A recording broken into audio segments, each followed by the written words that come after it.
mag-check po tayo ng ating mga sarili, ng ating mga puso. Tanungin natin ang ating mga sarili, nasa akin nga ba talaga ang banal na espiritu? Tanungin niyo po yan sa inyong mga sarili. Kasi kung ang banal na espiritu ay nananahan sa inyong mga puso, ang isip niyo ay nahahambol.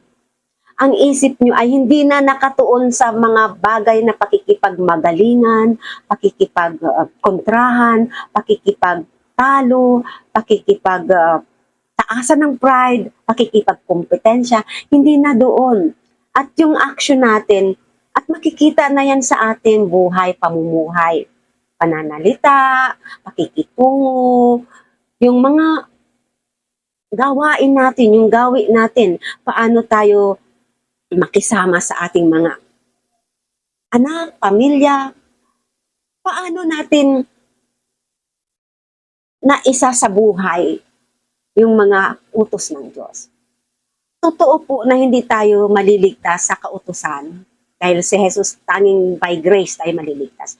Pero kapag naligtas tayo, it is given na yung mga kautusan ng Diyos ay nasusunod natin dahil may banal na espiritu na tayo.